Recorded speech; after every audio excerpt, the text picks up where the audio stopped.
Good morning. Good to be here with you this beautiful, beautiful Thursday morning. It's a great one, I tell you, and we are quite glad that we made it to the end of March. Finally, 31st of March, the first quarter of 2022 is over.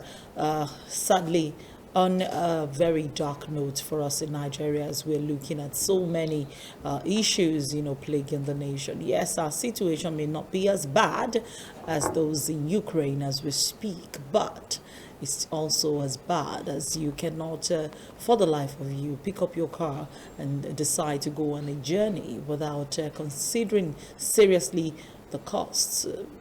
Quite a number of people are even scared to go on the roads right now. It looks as if the train, which was the salvation for quite a number of people who needed to travel compulsorily, has also become a death trap. Then people have the audacity to say they can even attack the airport because it's becoming a matter for concern across the country. So yes, the first quarter, but it looks as if the situation with our security situation in the country has become much worse than we imagined when we got into January. But not to worry, we're taking a look at the stories that made the front page of the papers this morning. My name is Tomisi. It's a pleasure being here Monday to Friday. Don't forget, Bumper Breakfast comes to your view. And you get to follow us across all our social media handles. If you are not yet subscribed to our YouTube channel or to our Facebook page, quickly go there. It's MITV Nigeria. That's MITV Nigeria. Just spell Nigeria fully on YouTube. Subscribe. Just click that subscribe button. And then you go to Facebook and MITV NG. Just NG standing for Nigeria on Facebook. Just click like, subscribe, and before you know it, you get notified. Just make sure that you click the notification button as well, so you get to follow us even when you are not in front of your television. I have Yinka Kenny, beautiful, joining me this morning, looking, all fly and like the big madam that she definitely is. Good morning. Good morning. Yes, well, good big madam. I don't you know. have the big madam vibe. I really don't know what it The means. type of people will come to when we need money. Oh, okay. And I just pray that the money will be there and rolling, even in this situation that we all find ourselves in Nigeria, talking about the month ending on a sad note. Well, it's just unfortunate that this month where women are being celebrated, and when you talk about mothers rather are being celebrated, well, every woman is a potential mother. And when you talk about mother, you talk about procreation, you talk about babies, you talk about children, you talk about having people around you, nurturing the people around you. And it's so unfortunate that at this period at which every mother is looking up to one or two things, just to make you feel that joy of motherhood. It's a time at which some mothers, they have been thrown into mourning, because from reports I listened to last night, I understood rather that most of the abducted people were boys, which means a lot of mothers would have been thrown into a kind of situation that cannot be described now. It's just so unfortunate, the situation we find ourselves in. We talk about those days when this terrorism started. We felt, it seemed to be like it was restricted then. It was restricted to the farms and all of that. When we're talking about the farmers, the herdsmen, and all of it. Unfortunately, it just graduated and moved onto, our roads. And you say, when at one point in our situation in Nigeria, Abuja Kaduna road, was somehow deserted because of the banditry, the kidnapping, and all of you cannot, the common man will try to avoid journey from Abuja to Kaduna, Kaduna to Abuja. And when the train came, it was some sort of a solace, to a relief to quite a number of people couldn't travel. Unfortunately, this is happening.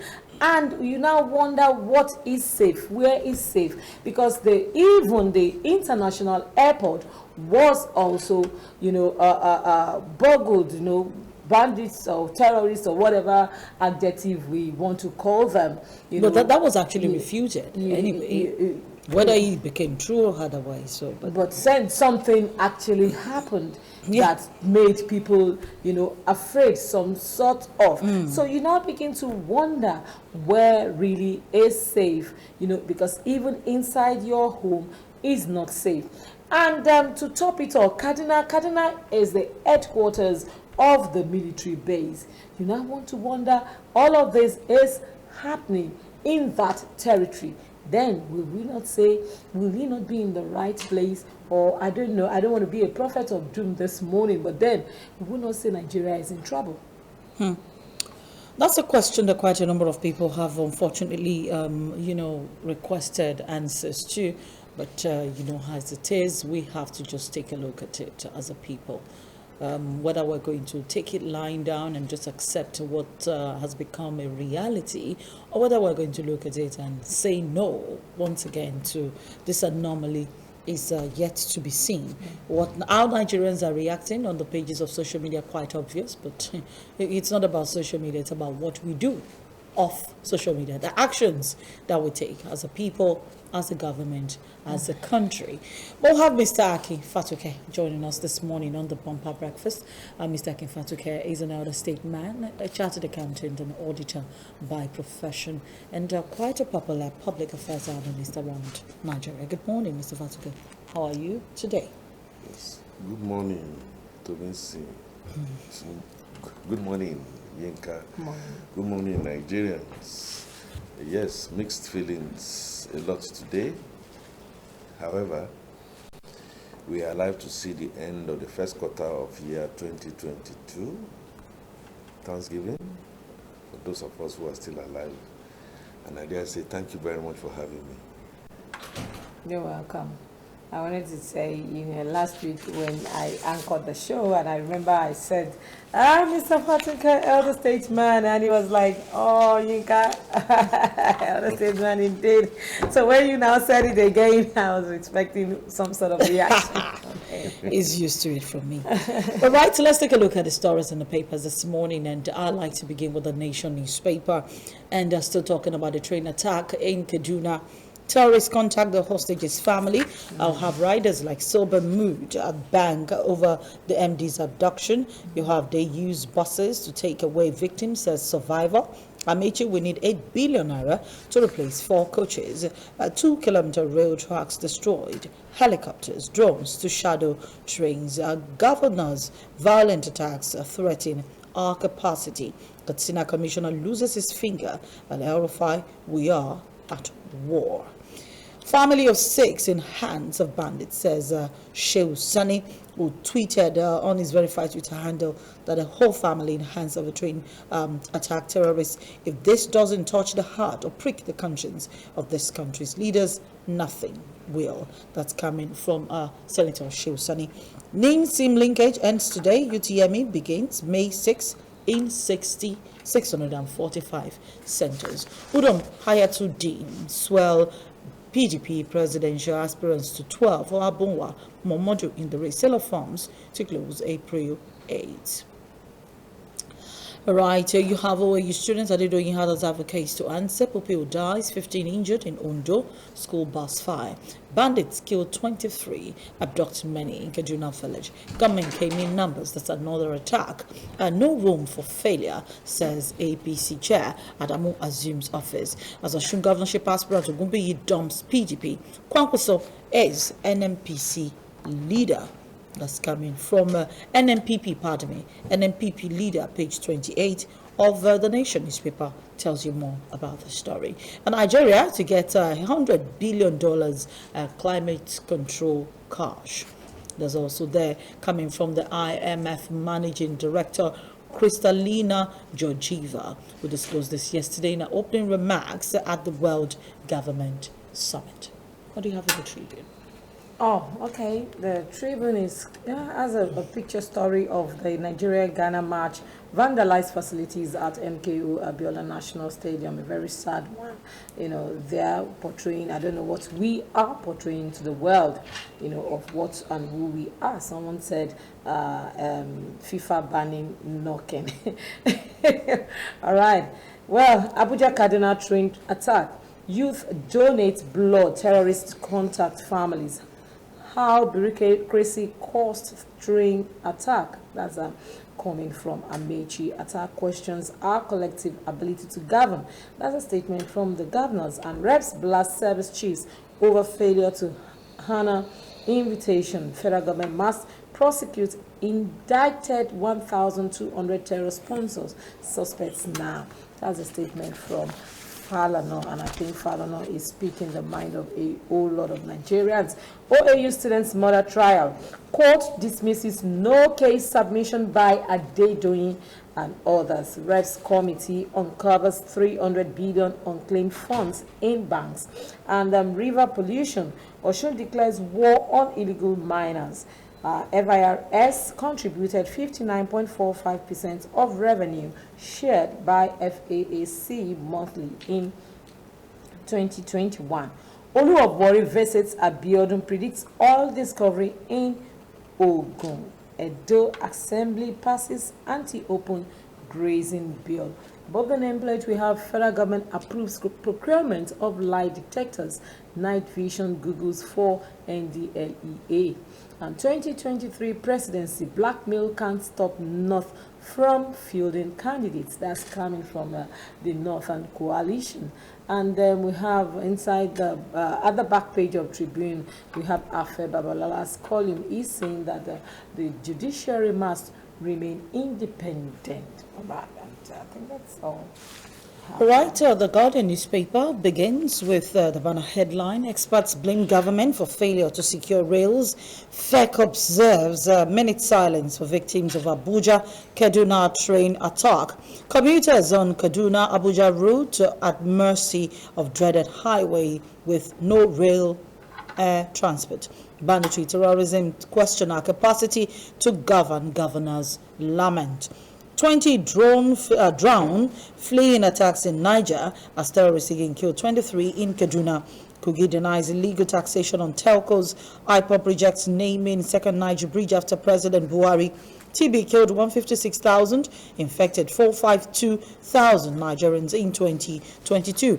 Khan PDP blame government APC for insecurity in Kaduna. And PDP 13 presidential aspirants emerge as Udom, Hayatuddin or Abunwa pick forms. Those are the stories that made the front page. I like the fact that the National Council of Women's Societies had their national convention and election yesterday in Abuja, and it's the banner headline of the picture story, pardon me, of the Guardian newspaper. I quickly want to just say this.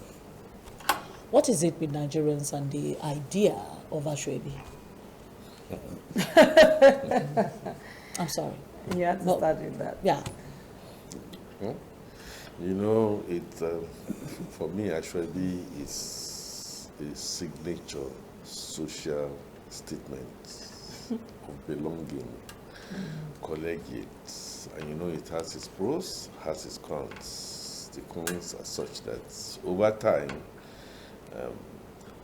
women folk, now extended to male folk, are forced, coerced into buying the Ashwebi more as an entrepreneurial social business deal. One, if you don't get the Ashwebi and you don't belong, or Ashwebi or Jesemo, and then no Ashwebi, no Semo, and then you don't get all the few perks.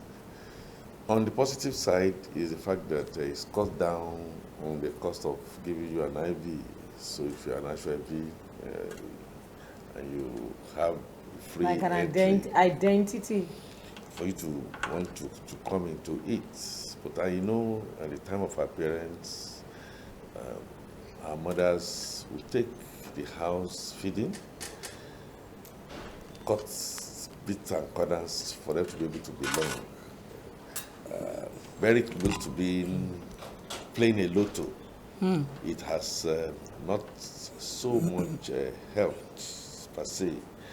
Back in my career, the Europeans, when they come, Black Americans, when they come and they see us all arrayed in beautiful colors and gillies, they keep us wondering.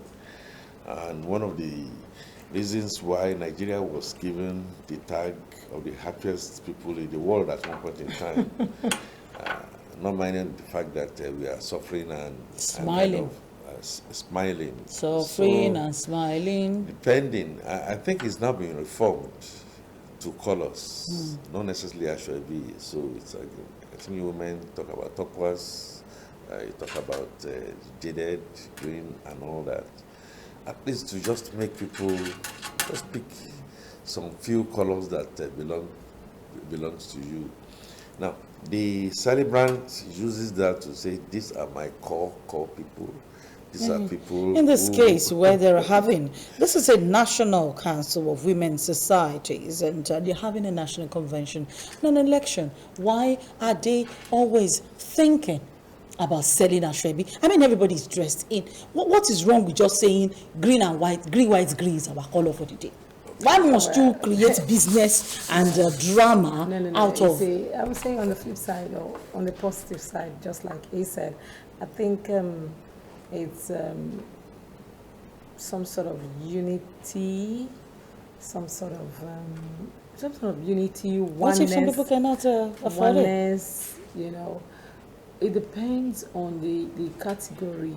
Like for these women now, it will amaze you to know that for the Women Council, at this kind of setting, this kind of organization, a whole lot of them is given free, yes, you know, because they have their own way of raising funds and all of that. So in settings like this, it is given free, you know, they just send it to them. And then everybody make it, so that is what we're wearing. Yes, that's what we're wearing.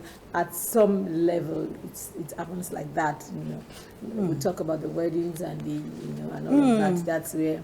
No, I don't even have a. See, the ones for the weddings and the ceremonies and private, whatever, we use that to raise money. We know that it is a money-raising venture. No, but what I'm saying is a public organization, an association that involves the whole country. You're spending about 2 million, 2 billion, 300 million to buy Ashwebi just in a bid to spend money. Trust me, no, it's not in a bid to. In this kind of associations, organizations. Is it necessary? Like this, you know, they raise funds for, at times for things like Why this. not for impact? Why for Ashwebi? They actually do that. So as much as we will impact into people's lives, as much as we will touch people's lives positively, we should not forget who we are. We are definitely who we are. You know, we are social. We are social people. We are, you know, we are just there. And you see, it just cuts across everywhere. You know, I got a parcel yesterday. You know, and you know, they're having a 50th birthday all the way. They're having the birthday at the United States, and all the Ashwebi is coming from Ilorin. So the people in the UK, the Nigerians, those are the people. Those are Nigerians. The invitees from the UK. So I got their own Ashwebi all the way, dispatched to me here in Lagos to make and. But that's a party. And right? Send. That's a party. Yes. Right? So you know, it's. I'm bringing the facts. I'm bringing a part of the fact that we are who we are. You know, there's something distinct about us, and you realize that even, you know, foreigners, a little bit of them are coming into that culture also.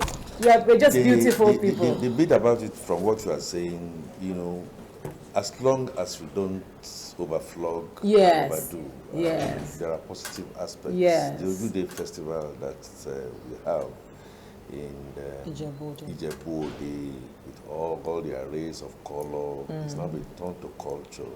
And people want to continue to just have a feel. Please, can I have this? Can I begin to now harness that economy? There's a bit of an economy.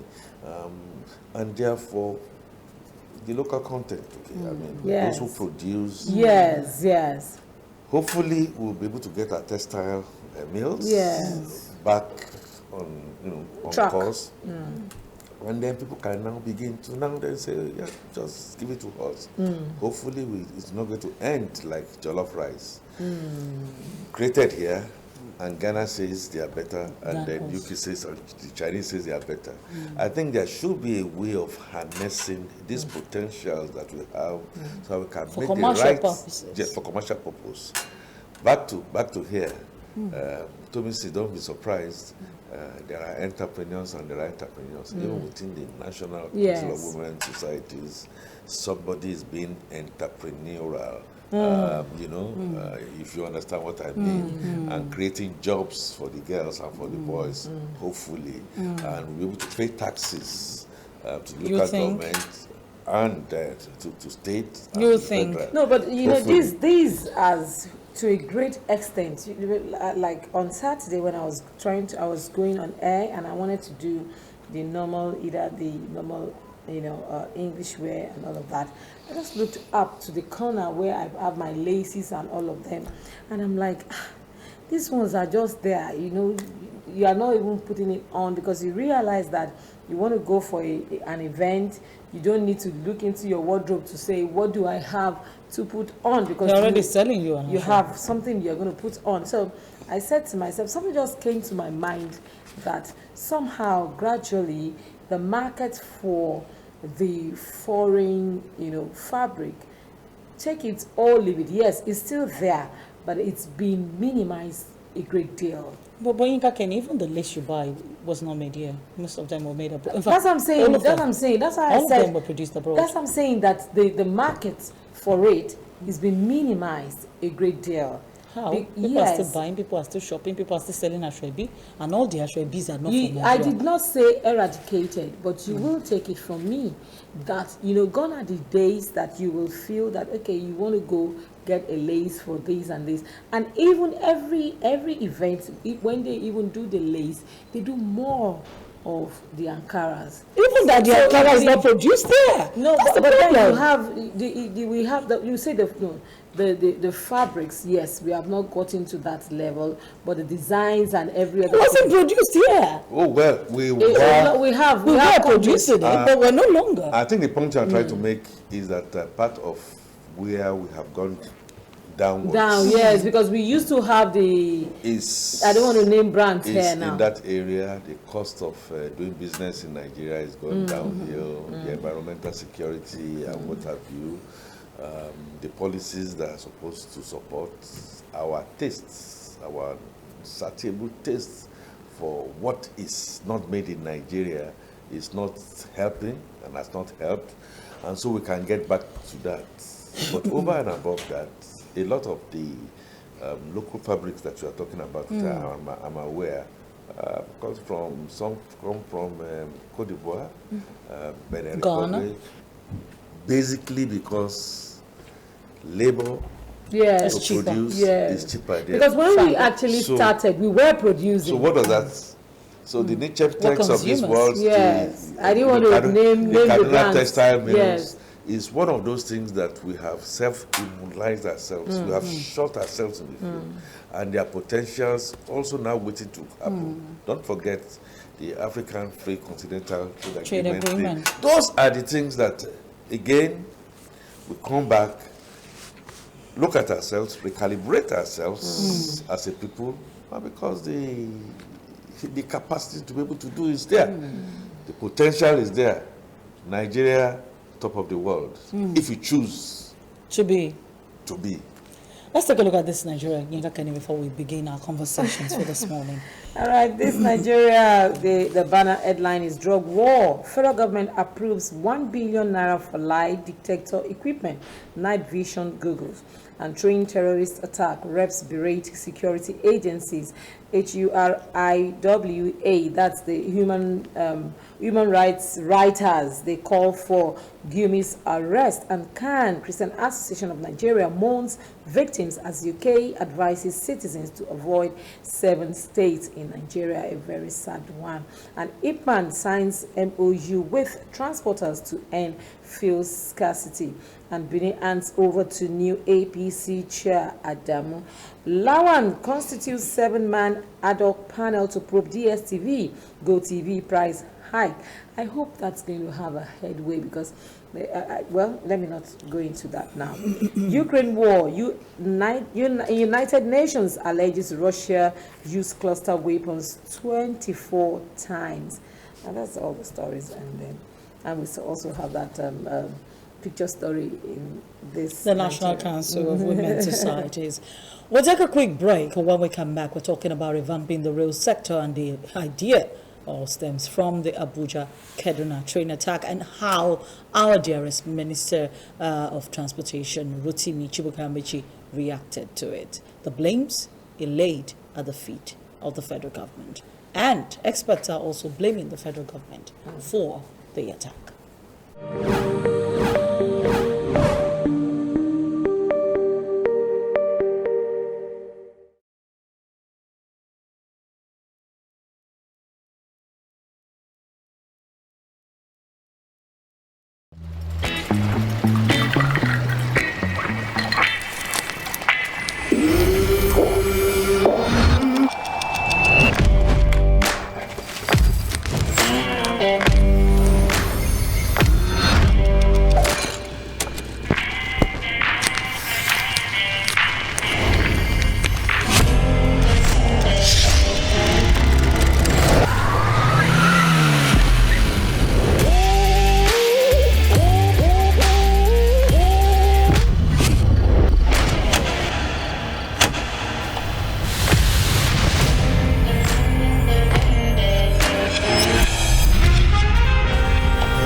Welcome, Simi.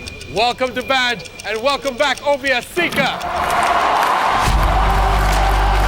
right, the judges of Nigerian Idol Season 7 are ready. The stage is set, and now it's time for you to impress. Nigerian Idol Season 7, showing every Sunday at 7 p.m. on Africa Magic Showcase, Urban and Family. Proudly sponsored by Biggie Drinks, Nigeria's favorite, and Binance. Exchange the world.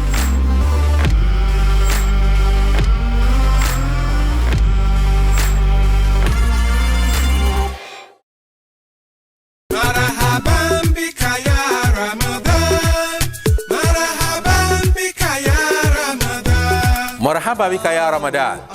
Welcome the month of forgiveness. As a foremost broadcasting house that promotes Islamic values, MITV Star FM 101.5 has packed a series of thought-provoking, source-inspiring, classical and educative Islamic programs in commemorating this year Ramadan, such as pre-dawn Ramadan Tafsir from 3 a.m. to 7 a.m., Ramadan Talk, quiz competition, Tarawih live from Holy Kaaba, call to prayer, and a lot more for your spiritual upliftment during the holy month. We are imploring Islamic societies, Muslim organizations, corporate bodies, and individuals to advertise their goods and services at affordable cost. For details, contact 003-300-4531 or 00-3515-8736 and 002-928-0721. Ramadan Kareem.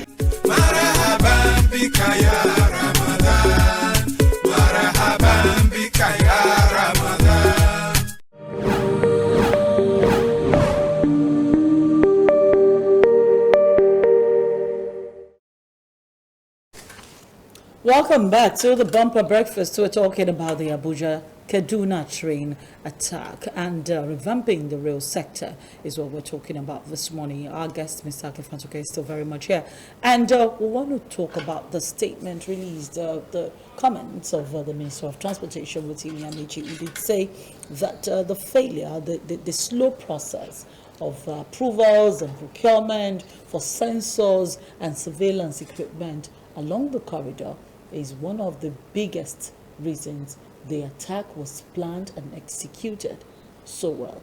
But I dare say, we have had warning attacks, warnings along that corridor. This is not the first time the Abuja-Kaduna bound train is being attacked, relatively.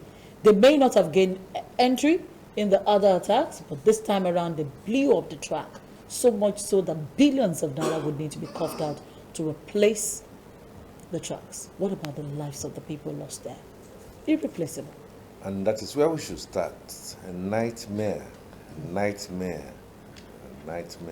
all around. For me, I'm sure for all of us here, good people of Nigeria, our hearts and prayers lie with people who have lost their lives, people who have been maimed, people who have been traumatized for the rest of their lives, all those young people that are now in the den of terrorists kidnapped, that they'll be going through a lot of sorrows, tears, and blood. Let me also say, for emphasis, that somebody who is not going to pretend we ain't seen this for the first time. It's been happening. School children are not being attacked. If in February 2010, the Buni Yadi attackers didn't go to the federal government school there and took each of those boys on their bunker beds and took out a knife and slaughtered them one by one and burned them. Are we still talking Kaduna here? And all over. Yes, Kaduna is in focus. I agree. The whole of Nigeria should be on a red alert. It's happening at our backyard. It's going to happen to us. Down to Chibok and then the Dapchi. Point made is simple. I think it's a most unfortunate statement, and that's the way I can look at it. It's the statement that has been credited to Minister of Transportation, more out of desperation and frustration.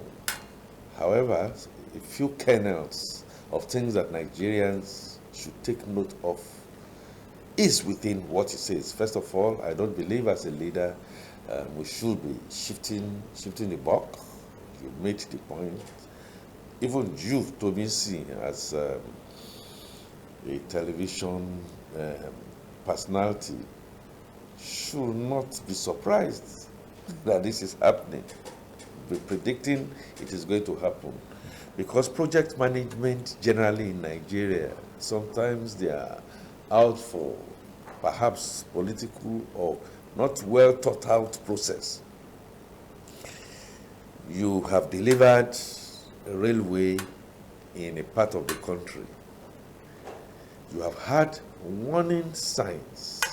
Okay, yes, I agree, warning signs. And from the industry I come from, I don't have to wait for warning signs before I begin to do my scenarios. You do the scenarios, you ask the what if question.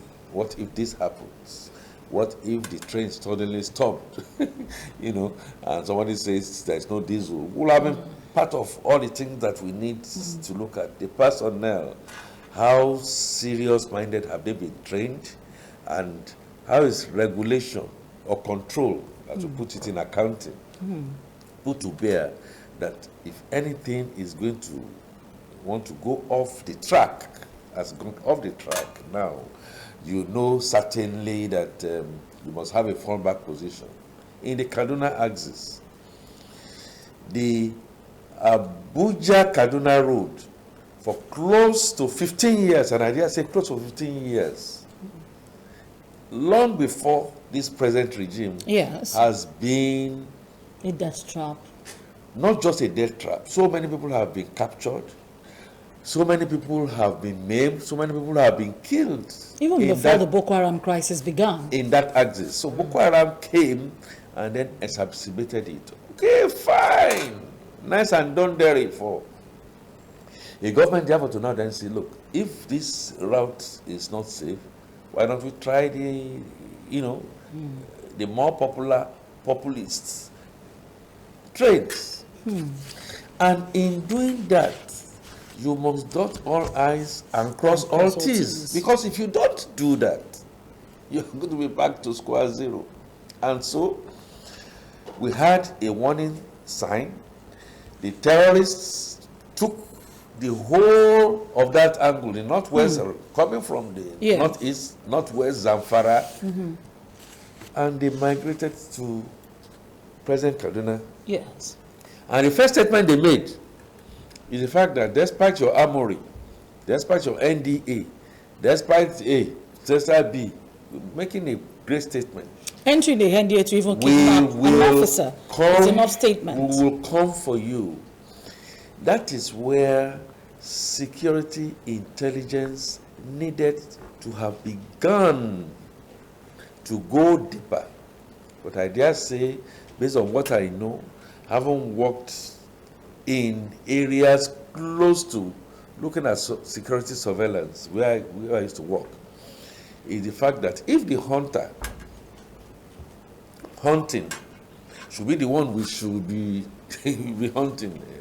I hope I'm getting my communications right here.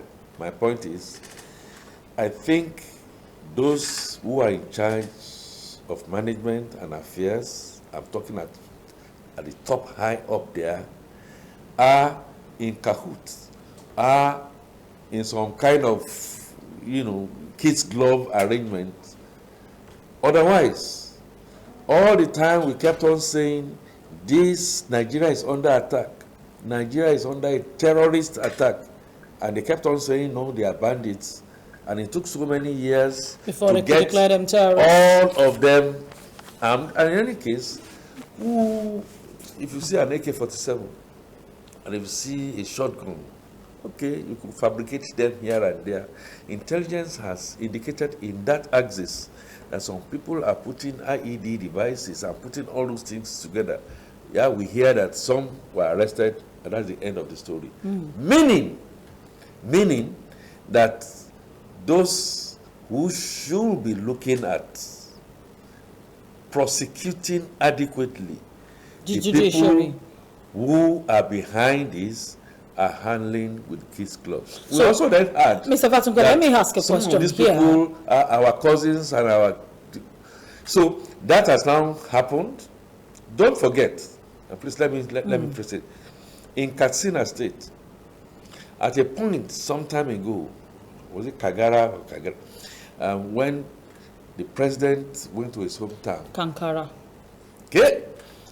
The bandits said, the man knocked. Mr. President, you're here, and we want to show you that we can do this even while you're present. We are here also.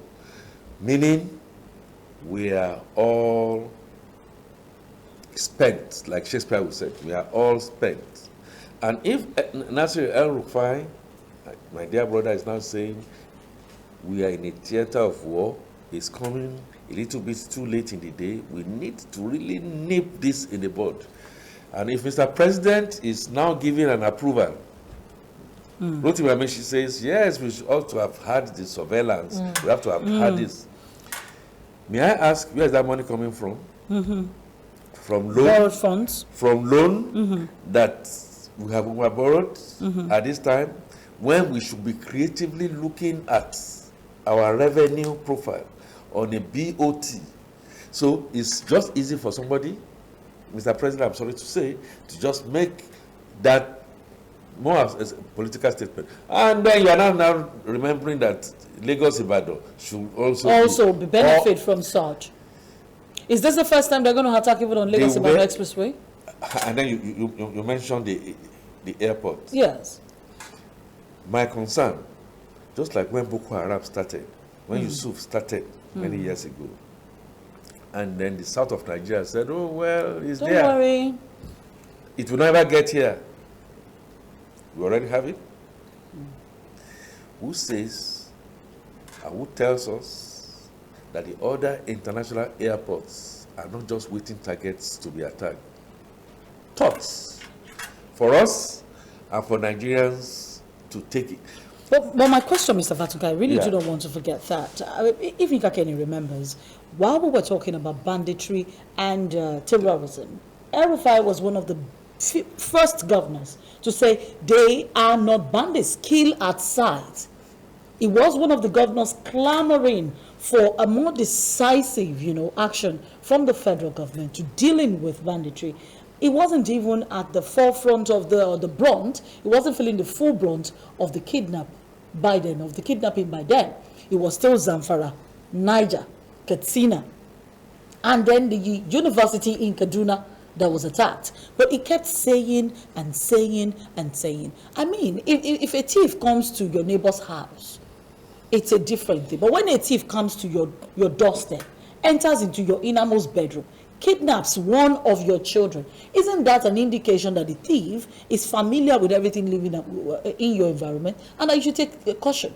How can bandits, so-called bandits, that we now call terrorists, enter into the NDA? No, as a matter of fact, they came to the neighbor's house first. So they went to the school opposite the NDA and kidnapped a number of children.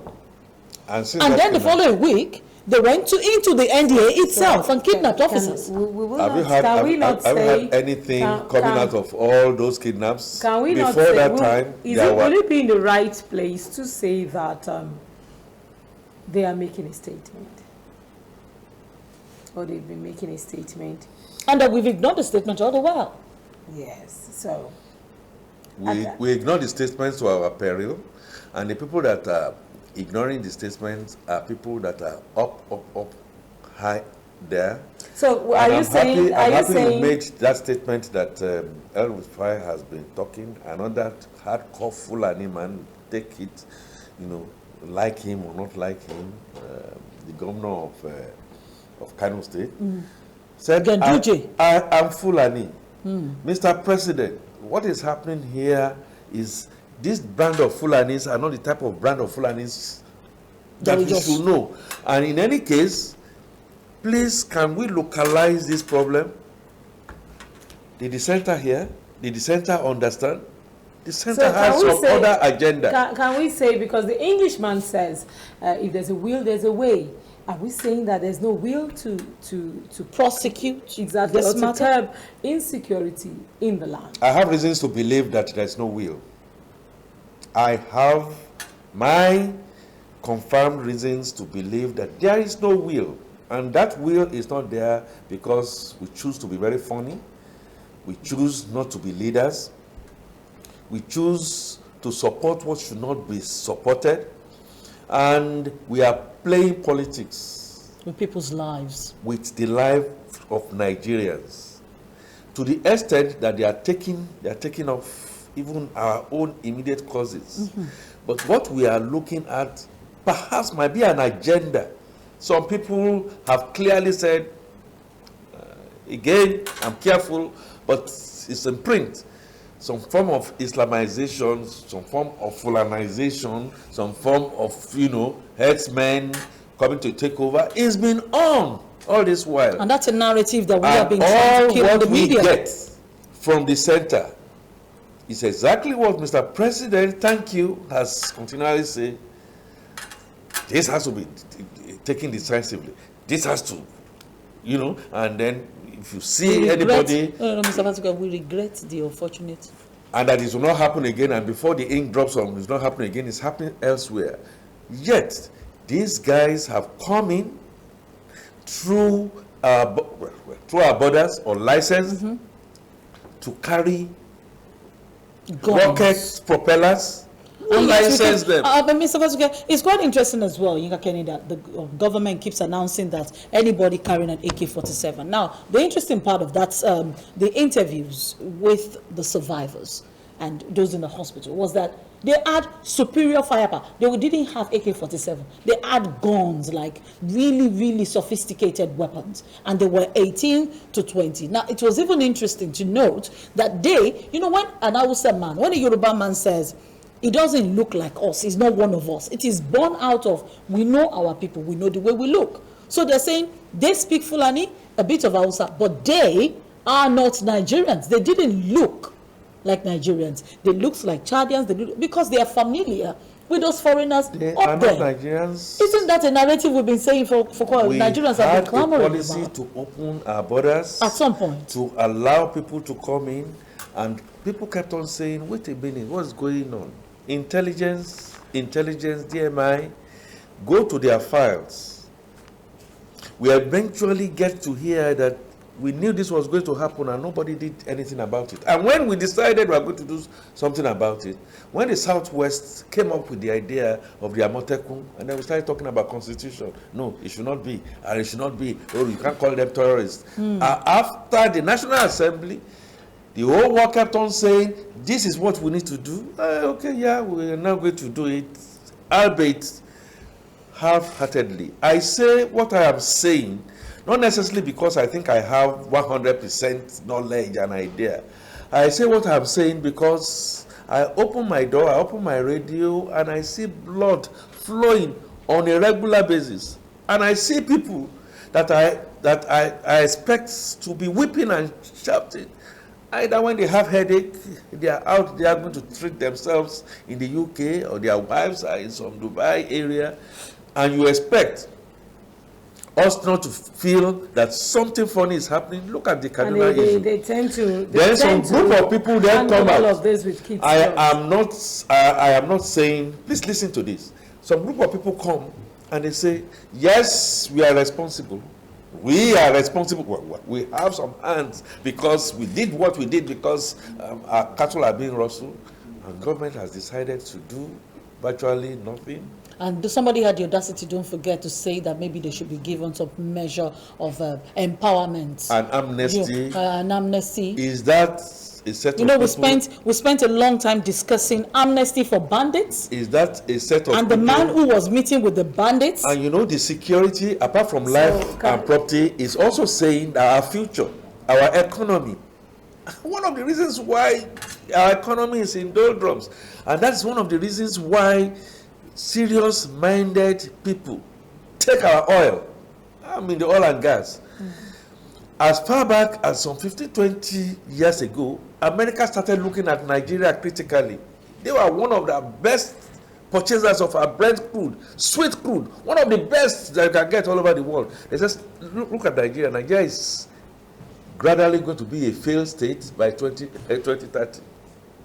I will say, no, it's not going to be possible. Are we not on our way, on our gutter way to where we are all going to be crossed? No electricity, no water, no education. Everyone is going on strike. So does it look like we cannot salvage all of this anymore? We can salvage it if we choose to take the advice of that immortal lady. I consider her as an immortal lady, Mrs. Dora Akunyili. Nkem Akunyili, who said, as leaders, as parents, as whatever it is, let's come to the terms that we have made mistakes. Let's accept that we have made mistakes. Let's stop and let's begin to retract our steps. But first of all, you must accept that you have made a mistake.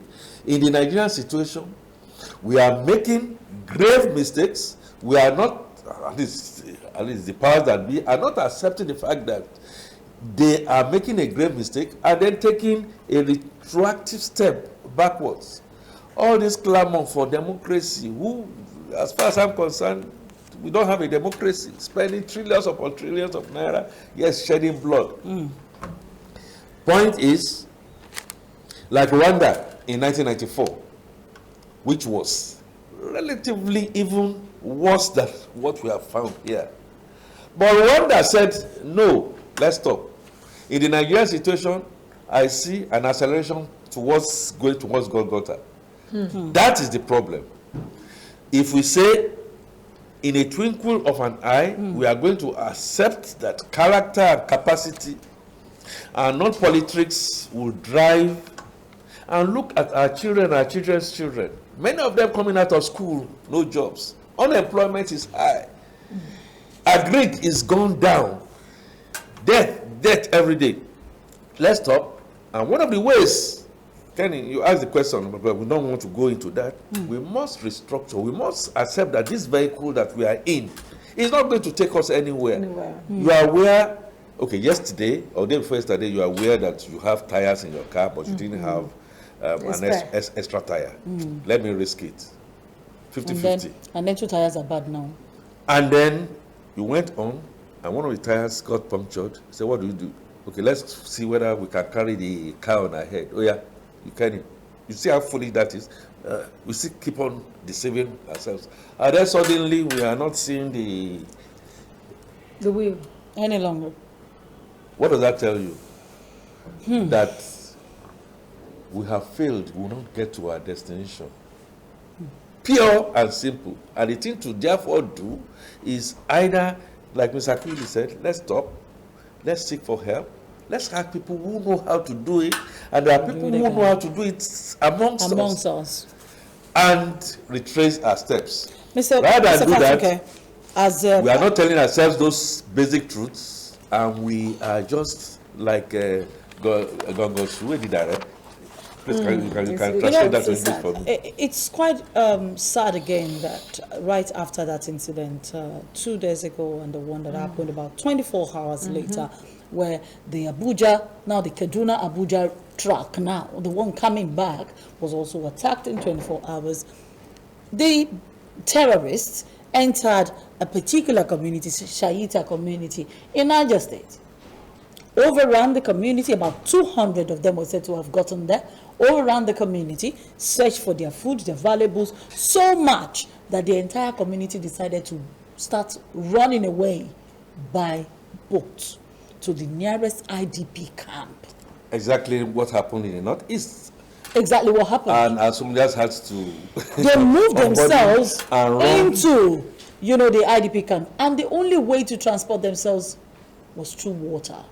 And they were on the boats, and one of the boats, 10 of them on the boat, 10 boats on the water. One of the boats capsized. The psychological statement that is being made to all of us, that we are taking over, we are in charge, we are in control, whether you like it or not, stay down south, stay elsewhere, and be pointing and be whatever, we are coming for you. Unless gradually, and I say this, gradually, like Abacha said, those who are sponsoring, that we all know, those who have been fingered, that the government has said no, unless we decide, like Robin Hood. Robin Hood was the head of thieves, but he decided to change and say, look, let me steal from the rich and take it to the poor. Unless they decide to do that, and I happen to know that it's not easy for them to do that, then, therefore, this house has collapsed. And because this house has collapsed, all of the people, the troublers of this country, that we all know, they are riding the back of the tiger, and the tiger is just waiting to begin to swallow them one by one. You begin to see what is happening. Okay. The most dangerous thing that we have on our hands now is that there is a matchstick. There is a matchbox. There's a matchstick, and there's fuel over. Somebody should just shout, and the whole place will go into flames. Let those who have ears, let them hear. And SARS are all still waiting. So many people are just waiting for everything. See what happened at the Abuja Stadium. Everybody just waiting. That's where we're going to next, Mr. Fatunke. We're talking about the vandalism at the Abuja Stadium. It has become one of the anomalies that we seem to experience in Nigeria. We spend billions of naira putting up infrastructure, and then some people decide to vandalize it. So would you say that this is a rippling effect of the insecurity in the land, or what has been happening, everything bottled together? Would you say it's a rippling effect of the insecurity? It is natural. There is something that we call cause and effect. It doesn't start today. is a ripple effect of a lot of things that begins to happen. Education is gone down. People are hungry. They are seeing you flying private jets and doing so many things. You are importing terrible fuel, and by the way, the terrible fuel, nobody has told us what has happened. No, there was a statement at some point that it was being commingled. Okay, and nobody is being punished for that, and so the lifespan of a lot of cars are going to be imperiled, and over time, you are increasing your population in the northwest. Out of school children are out there. Fistula is going and raging. What that means is that the brain is not developed anymore. The brain sees anything good. Even when you give such a person food to eat, the person might just look at the food, take one or two, and then just scatter the plate. So the thinking capacity, the brain power capacity, just like it happened during the NSAS, and when the hoodlums took over and they started burning everything inside. That is what happens to a society like ours, being run by people who are not visionaries. And again, Kenny, and this is the danger, I hope I'm proving wrong. There are more and more people, you saw that in Abuja, in all state capitals of Nigeria, including Lagos, waiting. And that's why I said somebody is just waiting for, a trigger. And before you know what is happening, it becomes very uncontrollable. Let those who have ears hear. I am not here to criticize government. I am only here to give benefit of my experience based on what I know. Kenny, do you know what is now worse? You may be shocked and surprised that this may even be from your clan, from your household. You'll be shocked at the cult-like nature that children are now following. When they say you send your children to school and all that kind of thing, we don't even know some of the things they are getting out there. And when they say, like the witches' enclave, yesterday it was somebody else's mother. It's somebody else's mother. It's your own turn now. You have to donate. That is the extent of the pain that we have gotten. And a lot of some of these people, you know what they have done? Taking a lot of this money, they call it prebendalism, giving it to their children, take it to Dubai, take it elsewhere. These children will even be the ones that will come and give you the dagger. That is the way things have always gone. So it's a state of emergency. Nigeria is in a state of emergency. We are running towards 2023. You and I know, well, I am convinced, and you can see the two parties are in a state of flux. What they are looking out for is how to perpetrate themselves when trains are derailing. When, hopefully, I pray not. I made all these predictions. The planes may be coming down from the skies. When the roads are not passable. When there is no food. Okay, let's look at this. And the only way to stop it is to accept, Kenny, we have failed. You must accept that we have failed. So what do we do? Husband and wife, we can't fend anymore. What should we do? And we have to start to lead by example. That is the only way. Let's talk about the vandalism, Mr. Fatunge. Yes. I'm trying to look at it from another angle. Okay. Would you say, because prior to the march, the federal government declared work free, maybe closed half day, and they also gave out about 20,000 free tickets, which means the stadium was open to everybody, the responsible, the irresponsible, the tout, the hoodlum. So would you say that, because probably if it had been restricted to, you know, everybody. You buy your ticket. You know, if I buy a ticket, of course, to an extent, I know the value of money. I know the value of infrastructure, and, you know, at least there's a little bit of decorum in my thinking. Would you say that these could have contributed to that action we saw, or okay, reaction? Let me call it a reaction,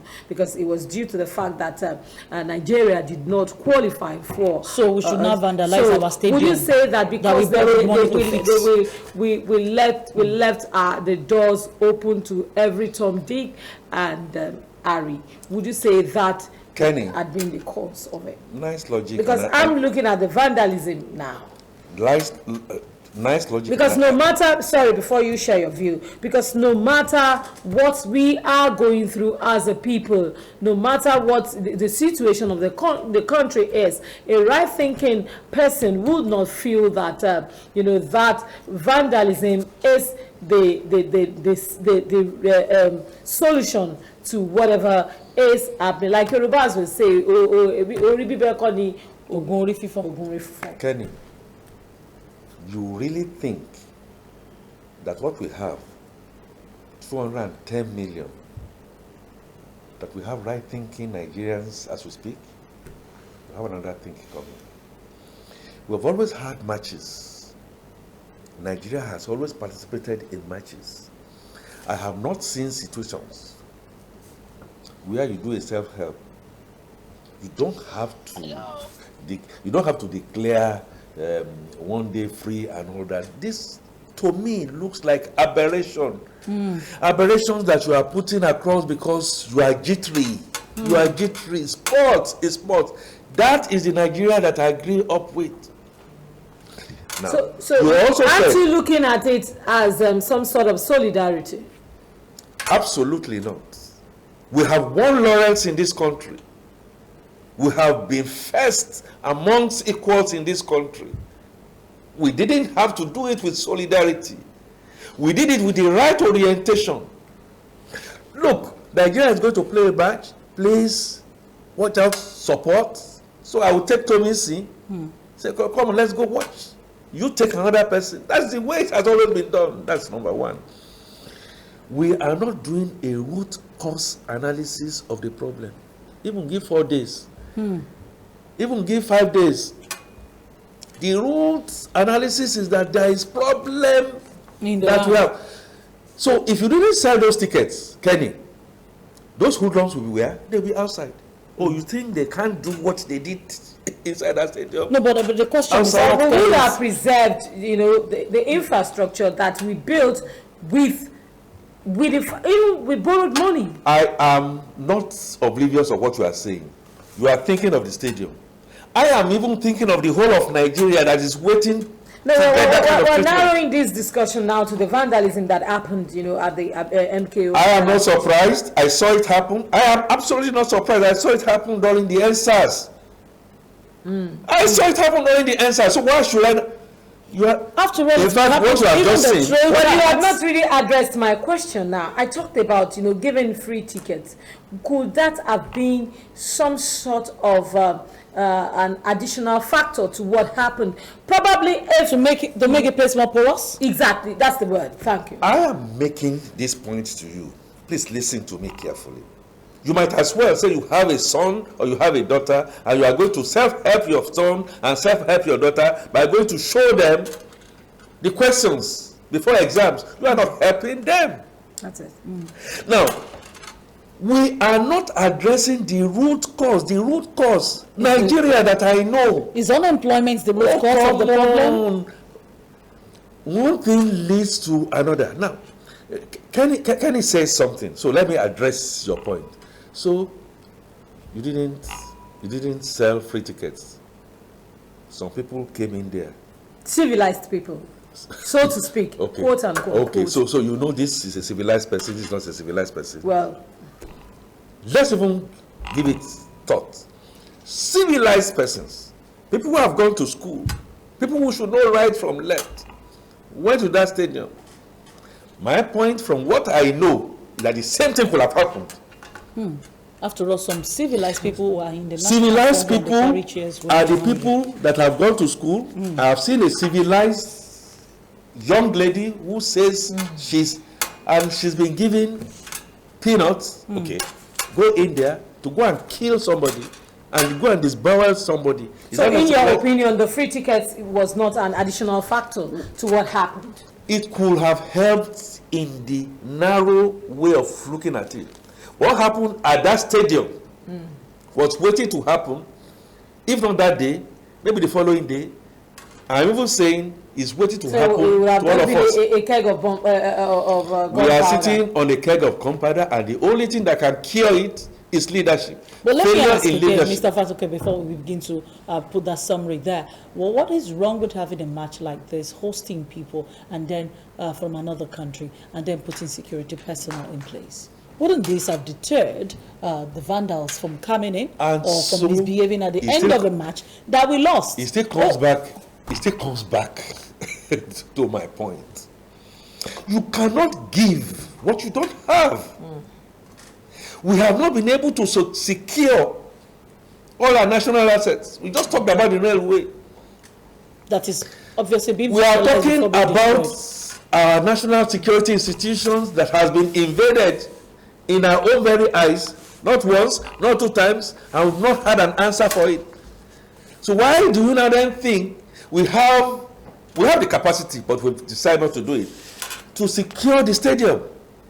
Why do you think we should have the capacity to secure our airports as we speak? So, point is, we need a total overhaul of the whole system, a total reorientation. If you are keeping children out of school for 24 months and you are expecting that the girls from that kind of deprivation will not come out with pregnancy, you are deceiving yourself. And you are saying that you are not going to get Yahoo, you are deceiving yourself. Let's face the reality of Nigeria, that we have failed Nigeria collectively. And the person who is the chief pilot of this plane that we are in now is no other person than the President of the Federal Republic of Nigeria. The state governors even have said, they made a statement that collectively there is a failure. We all should accept that and start to redress. There is lack of trust. Do you know that somebody might have seen somebody else that is saying something that, look, that stadium, we are going to do this and stuff like that. They will not go and report to government because of lack of patriotism. People are just angry. It is not an excuse. I am not saying it is an excuse for you to do what you need to do, forgetting the fact that Nigerians know how to handle failures on the field. This perhaps, apart from days when we used the Rangers, ICC, stationary stores, and we knew how to quell those things, Nigeria is now fast developing into a banana republic where things seems not to be able to hold. I will have advised, yes, it's good for you to say you want to go and win match, and you made it free. Like Kenny has said, okay, it's a good incentive. You should ask the question, what if? What about our security situation? What if you don't win? How will people react? Then somebody will say, oh, it's not in our character. We are very hospitable people. Then you should ask, what if, like the NSAS thing happened, what are you going to do? Where are your security personnel? Where are the police? So that's the essence of being proactive. You have to think proactive. We need thinkers to lead us. That's Exactly. the point. Exactly. We need to thinkers go. We need to go. to lead us, and not just people just going there. Politics 2023 is around the corner. And I'm going to warn myself, I'm going to warn everybody that cares to listen, that please, we do not have people who have our collective interests. Let's all get together, have one another's back, do our civic responsibilities, continue to support the security agencies. If you see, say, and please, let's all get involved. People are coming out now, and I'm hearing, and I'm sure you are hearing. They say our votes are not going to count and all that. Please, But let's come our out votes and will do count. something. That's a story for another day. Our votes will count, and it has to count. I want to say big thank you to Mr. Kimfatuke for joining us this morning on the Bumper Breakfast, Yinka Kedi. Yes, I just want to say that Nigeria is our country. We've got no other place. So let's stay here and salvage and make Nigeria a better place. It all depends on what you and I continue to do. My name is Yinka Kenny. I'll see you again tomorrow morning, bright and early. Have a beautiful, beautiful day. Bye-bye.